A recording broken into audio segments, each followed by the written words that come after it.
पश्चात हमने उत्तल दर्पण के लिए सारणी पढ़ी थी और सारणी के बाद हमने किरणारेख पढ़ा था। तो उत्तल दर्पण से किरणारेख में हमने ये पढ़ा था कि जब वस्तु मुख्य फोकस पर होती है, या फिर ये कह सकते हैं कि उसका प्रतिबिंब मुख्य फोकस पर बनेगा यदि वह अनंत पर है। दूसरा, अनंत और ध्रुव के मध्य कहीं भी हो तो दूसरी तरफ उसका प्रतिबिंब फोकस बिंदु और ध्रुव के मध्य बनता है। आज देखो हम पढ़ते हैं अवतल दर्पण से प्रतिबिंब निर्माण और उसका किरणारेख। तो आज की हेडिंग है अवतल दर्पण से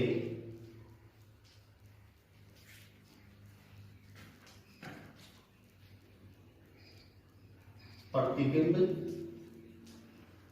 निर्माण का किरणारेख।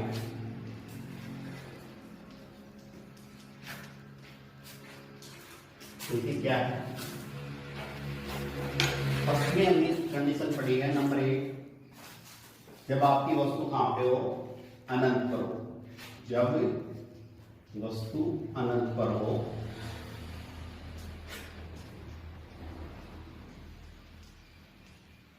स्थित हो, जब अनंत पर स्थित होगी तो अवतल दर्पण में देखो क्या सिचुएशन होगी। ये मुख्य अक्ष हो गई, ध्रुव P हो गया, ये मुख्य अक्ष के समांतर किरण आई, यहां से चली गई, ये प्रकाश किरण आई, यहां से चली गई, ये प्रकाश की किरण आई, यहां से चली गई, ये प्रकाश की किरण आई, और ये इस तरह से इससे प्रतिच्छेद होगी। जिस पॉइंट से सारी किरणें जा रही हैं वो पॉइंट कहलाएगा फोकस पॉइंट। तो फोकस पॉइंट पर अंतिम प्रतिबिंब है वो बनता है।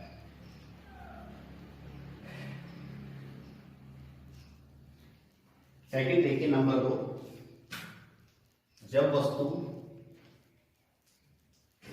कहां पे हो, अब देखो हम अनंत से थोड़ा नजदीक लेके आते हैं तो वक्रता केंद्र और अनंत के मध्य हो। जब वस्तु अनंत तथा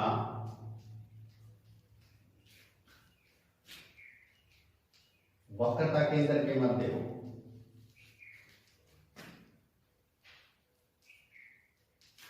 अगर वस्तु अनंत और वक्रता केंद्र के मध्य होगी तो उसका प्रतिबिंब इस तरह से बनेगा। ये दर्पण हो गया आपका, ये मुख्य फोकस P, उसके बाद ये F है आपका। अब वस्तु रखी है वक्रता केंद्र C तथा अनंत के मध्य, तो यहां भी इसमें वस्तु रखी है AB। वस्तु AB के A सिरे से दो प्रकाश किरणें चलती हैं, एक पहले नियम का पालन करती है, मुख्य अक्ष के समांतर आती है और परावर्तित होकर फोकस बिंदु से चली जाती है। दूसरी प्रकाश किरण वक्रता के अंदर C से आती है और बिना विचलित हुए जिस रास्ते से आई थी उसी रास्ते से वापस से चली जाती है, और इनका प्रतिच्छेद बिंदु है, वहां पर वस्तु का प्रतिबिंब बनता है A' B'। तीसरा देखिए, जब वस्तु वक्रता केंद्र पर हो, वक्रता केंद्र पर हो, अगर वस्तु वक्रता केंद्र पर होगी तो उसका प्रतिबिंब कहां बनेगा, उसका प्रतिबिंब वक्रता केंद्र पर ही बनेगा। या इसका P हो गया ध्रुव, ये आपका F हो गया और ये हो गया आपका C। अब C पर वस्तु रखी है AB। AB के A सिरे से दो प्रकाश किरणें निर्गत हो रही है, एक मुख्य अक्ष के समांतर आ रही है और किससे जा रही है, फोकस बिंदु से जा रही है, और दूसरी प्रकाश की किरण ध्रुव P पर आपतित होती है और एंगल समान बनाते हुए क्या चली जाती है, सीधी चली जाती है। इनको बढ़ाते हैं आगे तो एक बिंदु पर ये प्रतिच्छेद होती है और प्रतिबिंब A' B' का निर्माण करती है। ये दोनों प्रतिबिंब आकार में समान होते हैं और एक वास्तविक और उल्टे इसमें बनते हैं। नंबर 4 देखिए, जब वस्तु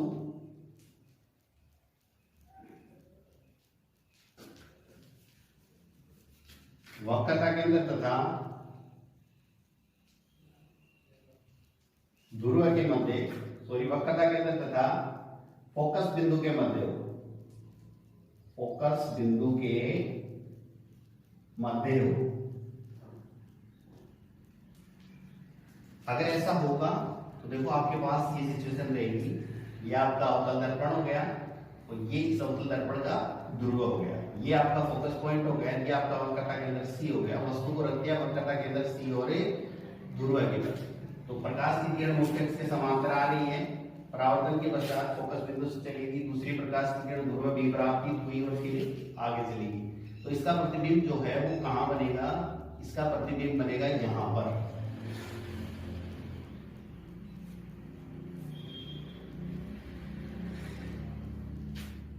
और ये प्रतिबिंब होगा आकार में वस्तु से बड़ा, वास्तविक और उल्टा,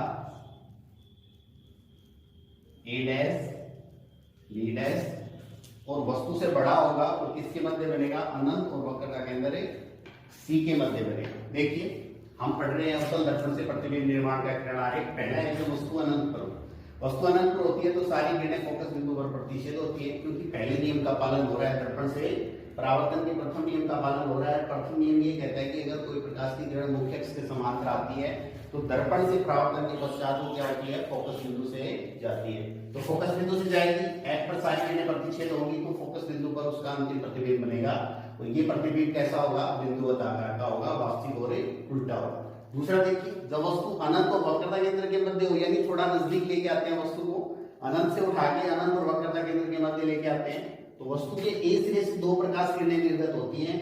पहली प्रकाश की किरण जो है वो मुख्य अक्ष के समांतर आती है, दर्पण से परावर्तित होती है और फोकस बिंदु से चली जाती है। दूसरी किरण वक्रता केंद्र सी परावर्तित होती है और जिस एंगल से आती है उसी एंगल से वापस चली जाती है, यानी जिस रास्ते से आती है उसी रास्ते से वापस चली जाती है, और दोनों के प्रतिच्छेद बिंदु पर वस्तु का प्रतिबिंब ए डैश बी डैश बनता है, जो कि वास्तविक और उल्टा है और आकार में वस्तु से क्या है, छोटा है। तीसरी सिचुएशन देखिए, जब वस्तु वक्रता केंद्र पर स्थित हो, तो वक्रता केंद्र पर वस्तु रखेंगे तो ए सिरे से दो प्रकाश किरणें निर्गत होंगी। एक प्रकाश की किरण है वो मुख्य अक्ष के समांतर आपतित होगी और फिर फोकस बिंदु से चली जाएगी। दूसरी प्रकाश की किरण ध्रुव की परावर्तित होगी और उसी एंगल से परावर्तित हो जाएगी। दोनों के प्रतिच्छेद बिंदु पर वस्तु का प्रतिबिंब बनेगा ए डैश बी डैश, जो आकार में वस्तु के समान होगा लेकिन वास्तविक और उल्टा होगा। जब वस्तु को वक्रता केंद्र और फोकस बिंदु के मध्य रखेंगे तो वस्तु का प्रतिबिंब जो है वो इस तरह से बनेगा कि इसके ए सिरे से दो प्रकाश किरणें निर्गत होंगी। पहली प्रकाश की किरण है वो मुख्य अक्ष के समांतर आकर फोकस बिंदु से चली जाएगी परावर्तित होकर। दूसरी प्रकाश की किरण है वो उसी एंगल से आपतित होगी और उसी से परावर्तित हो जाएगी ध्रुव भी परावर्तित होकर, और फिर आगे प्रतिच्छेद बिंदु पर इनका प्रतिबिंब ए डैश बी डैश बनेगा, जो आकार में वस्तु से बड़ा होगा और वास्तविक और उल्टा होगा। इसके बाद देखिए, इसके आगे नंबर 4 सिचुएशन, अब वस्तु को थोड़ा और नजदीक लेके आते हैं और वस्तु को कहां रखते हैं, वस्तु को रखते हैं फोकस बिंदु पर। तो नंबर 5 में हम वस्तु को रखेंगे फोकस बिंदु पर या मुख्य फोकस पर। जब वस्तु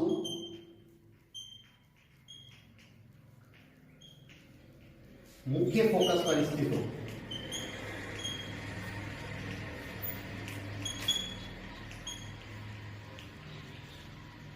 यानी ये आपका दर्पण,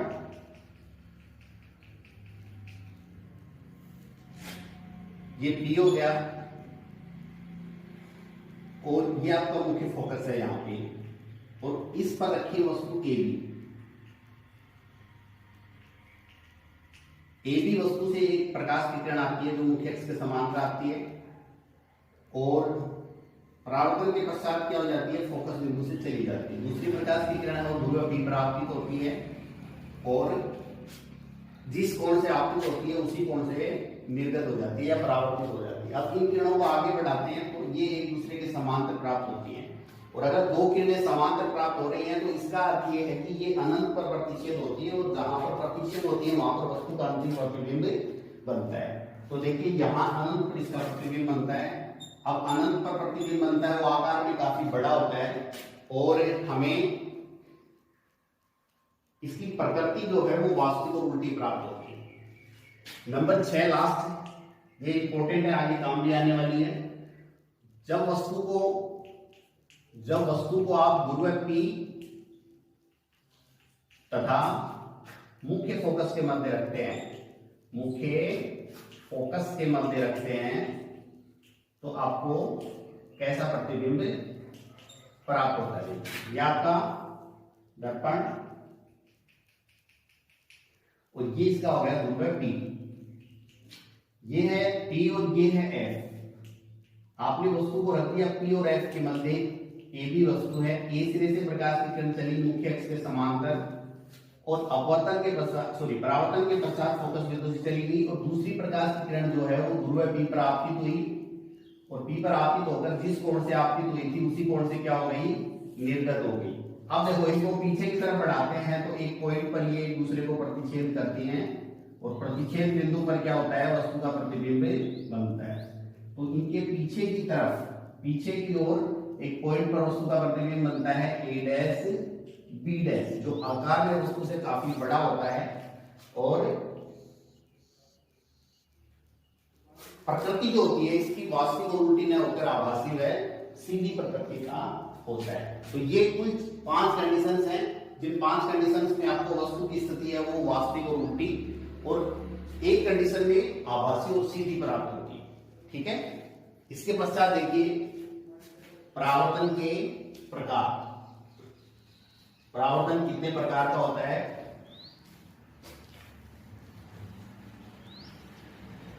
एक्सएलियम में परावर्तन के प्रकार।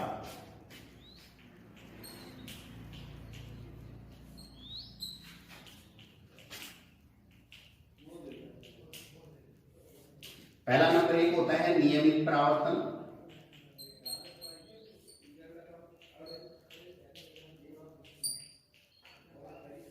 देखो नियमित परावर्तन का मतलब होता है अगर आपके पास पृष्ठ ऐसा हो कि उसका तल चिकना हो तो चिकने तल पर होने वाले परावर्तन को क्या कहते हैं, नियमित परावर्तन या ऐसा परावर्तन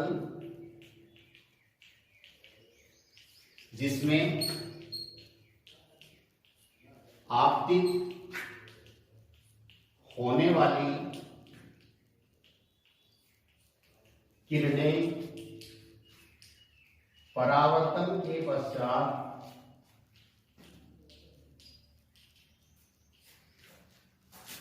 समान दिशा में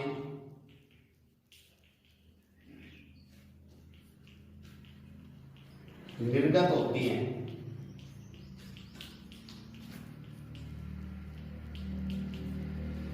नियमित परावर्तन कहलाता है।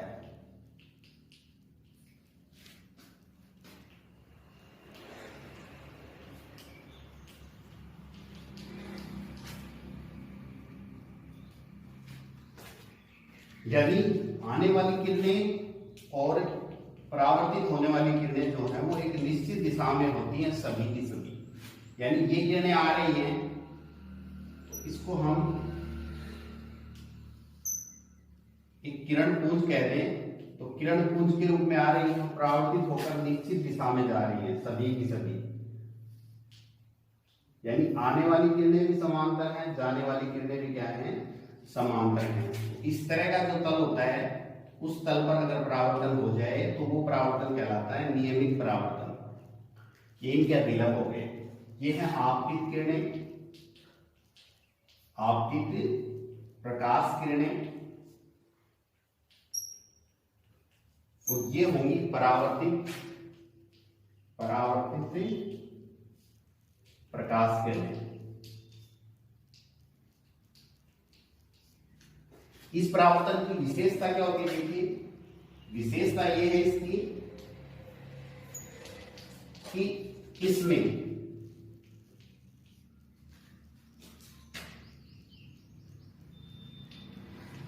आपतित प्रकाश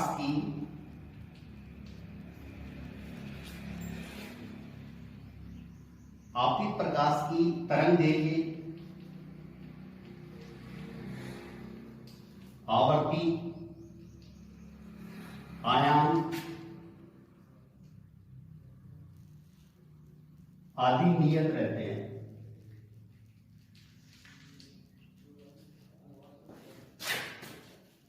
परंतु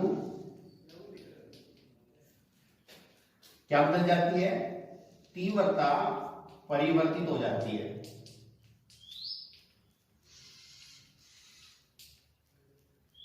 और तीव्रता के परिवर्तित होने का कारण ये है कि जो आने वाला प्रकाश है उसकी कुछ ऊर्जा इस पृष्ठ को गर्म करने में व्यय हो जाती है, यानी जब इस पर कोई प्रकाश किरण आपतित होती है तो पृष्ठ गर्म हो जाता है, यानी कि कुछ ऊष्मा का अवशोषण कर लेता है तो कुछ ऊष्मा अवशोषित होने के बाद परावर्तित होती है। तो आपतित प्रकाश की जितनी ऊर्जा होती है उतनी ऊर्जा हमें परावर्तित प्रकाश की प्राप्त नहीं होती। कहने का मतलब ये है कि इस परावर्तन में आपकी तीव्रता है वो बदल जाती है, यानी तीव्रता है वो चेंज हो जाती है। बाकी सारी चीजें यानी आयाम, तरंग दैर्घ्य, आवर्ती, बाकी सभी चीजें क्या रहती हैं, नियत रहती हैं। ऐसे परावर्तन को कहते हैं नियमित परावर्तन। और उदाहरण की अगर हम बात करें तो उदाहरण लिख सकते हैं जैसे चिकने तल पर होने वाला परावर्तन। अगर आपके पास तल चिकना है तो चिकने तल पर होने वाले परावर्तन को क्या कहते हैं, नियमित परावर्तन कहते हैं। अब देखिए नंबर दूसरा जो है वो है आपका विसरित परावर्तन या अनियमित परावर्तन, जिसमें नियमित के गुण नहीं होंगे, वो विसरित परावर्तन होगा।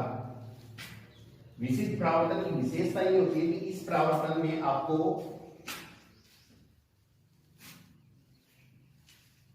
किरणें भिन्न भिन्न दिशा में प्राप्त होती है। यानी नंबर 2 विसरित परावर्तन।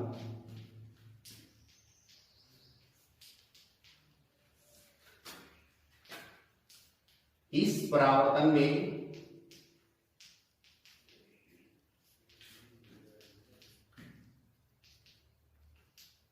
आपतित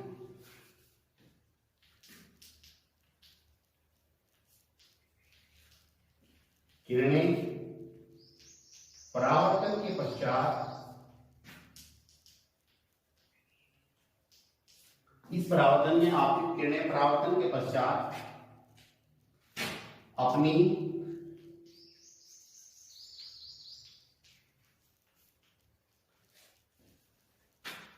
स्थिति अनुसार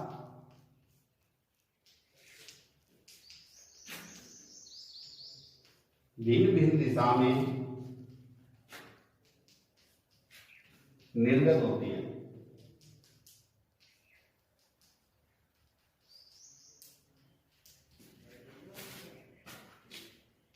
इसे विसरित परावर्तन कहते हैं।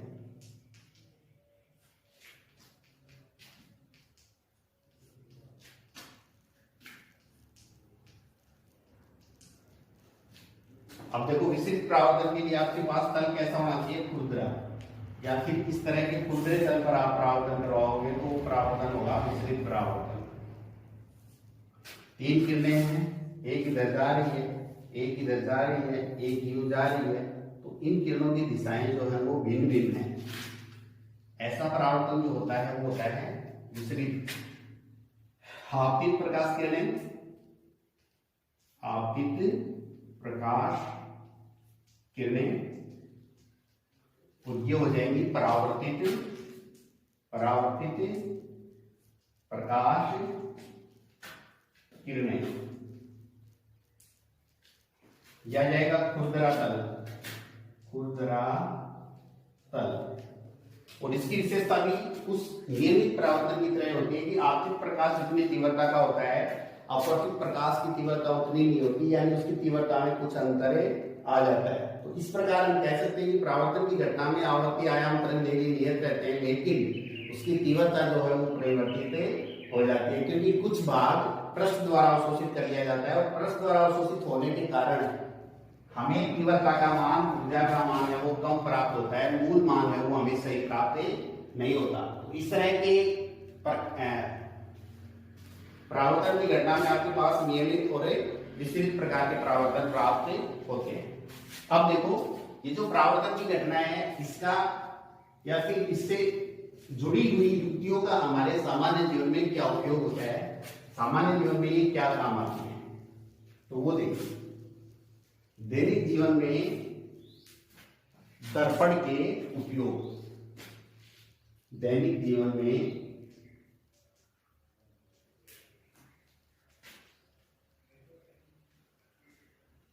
दर्पण यानी विशेषकर गोलीय दर्पण की बात हो रही है यहाँ पे कि उपयोग क्या होते हैं। पहला नंबर 1 हम पढ़ लेते हैं अवतल दर्पण के बारे में। अवतल दर्पण के बारे में देखो अवतल दर्पण क्या होता है। अवतल दर्पण सामान्यतः हमारा चेहरा देखने के लिए यानी हम सजने संवरने के लिए जिस दर्पण का उपयोग करते हैं वो होता है अवतल दर्पण। इसका उपयोग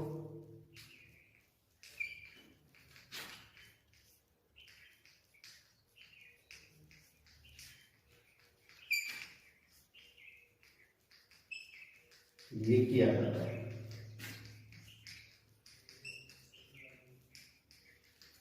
नंबर 2, दंत चिकित्सक। दंत चिकित्सक का मतलब होता है दांत का डॉक्टर। दंत चिकित्सक इसका उपयोग दांतों का बड़ा प्रतिबिंब बनाने के लिए या बड़ा प्रतिबिंब देखने के लिए करते हैं।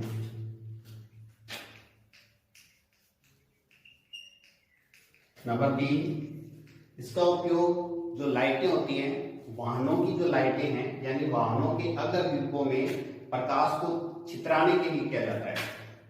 इसका उपयोग वाहनों के अग्र दीपों, अग्र दीपों का मतलब हेडलाइट होता है, अग्र दीपों के प्रकाश को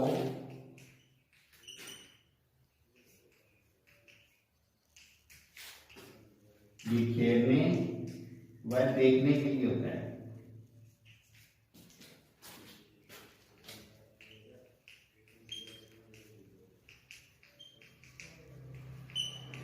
ठीक है। नंबर 4, इसका उपयोग सामान्यतः घरों में इसका उपयोग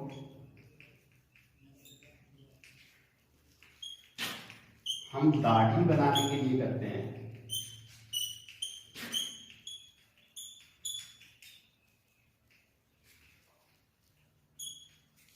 ठीक है, ये तो हो गया आपके अवतल दर्पण के उपयोग। इसका उपयोग सजने संवरने के लिए किया जाता है। दंत चिकित्सक या दांतों के डॉक्टर इसका उपयोग दांतों के बड़े प्रतिबिंब प्राप्त करने के लिए करते हैं। इसका उपयोग वाहनों के गतिकों या हेडलाइटों में प्रकाश को छितराने के लिए किया जाता है और इसका उपयोग हम गाड़ी बनाने के लिए करते हैं। अब नेक्स्ट है अपना उत्तल दर्पण। उत्तल दर्पण का सामान्य जीवन में क्या उपयोग होता है वो देखो।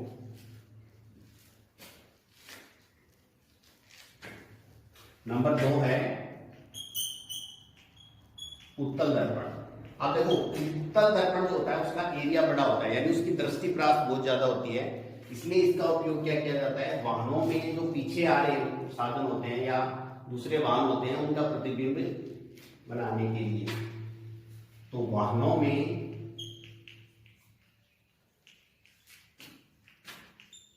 पश्च के चित्रों को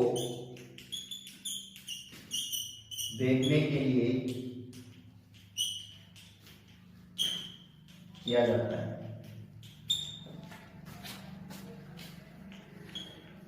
दूसरा, प्रकाश का विसरण करने हेतु यह प्रयुक्त होता है।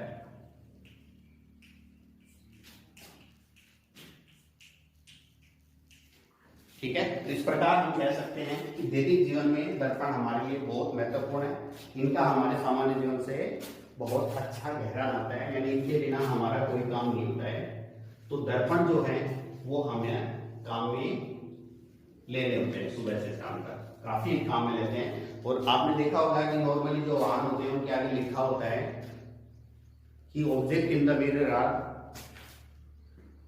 लेजर देन दे अपीयर, मतलब वो जितने दिखाई दे रहे हैं उससे कहीं नजदीक होते हैं, यानी ये देखने में हमें काफी दूरी पर दिखाई देता है उत्तल दर्पण में, लेकिन वो वास्तव में क्या होता है, नजदीक होता है। Closer than they appear, object in the mirror are closer than they appear, जो जैसे वो दिखाई दे रहे हैं उससे ज्यादा नजदीक होते हैं, क्योंकि इसका दृष्टिपरास बड़ा होता है। तो इसमें प्रतिबिंब जो बनते हैं वो आभासी और सीधे बनते हैं, लेकिन आकार में क्या होते हैं, छोटे होते हैं। अब देखो नेक्स्ट जो अपनी प्राकाशिक घटना है वो है प्रकाश का अपवर्तन। प्रकाश का अपवर्तन। देखिए प्रकाश का अपवर्तन किसे कहते हैं? जैसे हमने परावर्तन की घटना पढ़ी है कि परावर्तन की घटना में किसी तल पर प्रकाश आपतित होता है और उस तल से टकराकर वापस उसी माध्यम में चला जाता है, क्योंकि प्रकाश की घटना में हमने पढ़ा था कि तल कैसा होता है, अपारदर्शी होता है। लेकिन अपवर्तन की घटना में तल जो है वो पारदर्शी होगा। यानी अगर किसी पारदर्शी तल पर कोई प्रकाश की किरण आपतित होगी तो वो उस पारदर्शी तल से गुजरने के पश्चात अपनी मूल दिशा से क्या हो जाएगी, विचलित हो जाएगी और प्रकाश की यह घटना कहलाएगी प्रकाश का अपवर्तन। परिभाषा देखिए क्या होती है, जब कोई प्रकाश किरण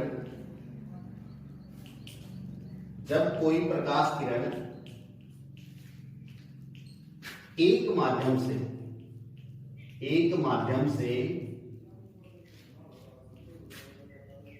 दूसरे माध्यम में प्रवेश करती है, जब कोई प्रकाश किरण एक माध्यम से दूसरे माध्यम में प्रवेश करती है, तब यह अपनी मूल दिशा से विचलित हो जाती है।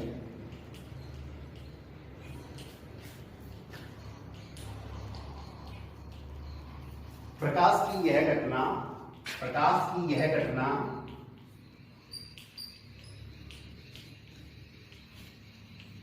अपवर्तन कहलाती है।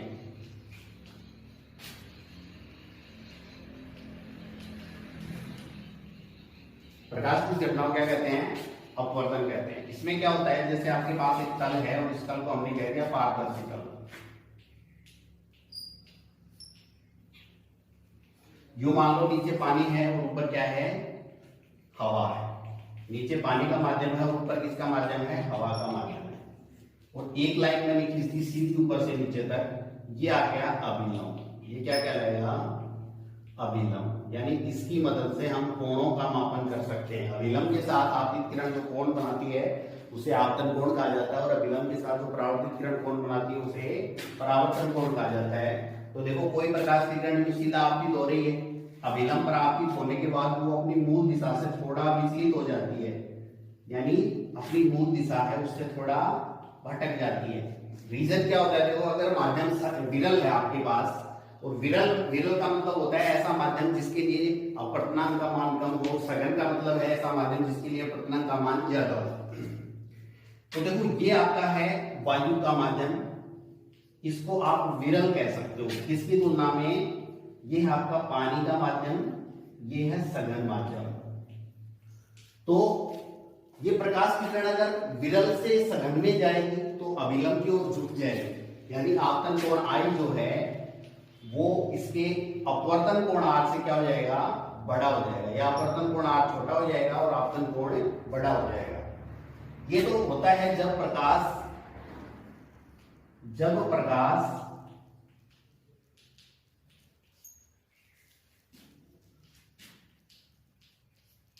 विरल माध्यम से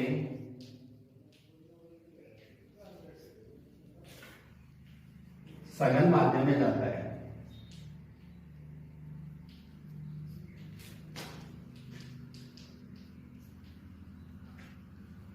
तब कोण आई जो है वो ग्रेटर देन होता है कोण आर। और दूसरा है जब प्रकाश सघन माध्यम से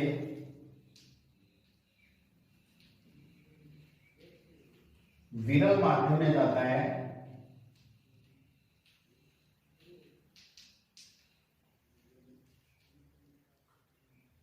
तो देखो क्या हो जाता है, कोण आई तो छोटा हो जाता है और कोण आर क्या हो जाता है, बड़ा।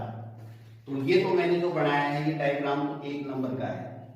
अब मैं 2 नंबर के लिए डायग्राम बना रहा हूं। तो 2 नंबर के लिए डायग्राम यहां पे देखो आप, ये इसका डायग्राम है। ये नीचे जल भरा हुआ है, ये अभिलंब है, यहां से कोई प्रकाश की किरण आ रही है, ये आपतन कोण आई है। अब देखो थोड़ा सा चेंज करते हैं, सघन से विरल में भेजते हैं इसको,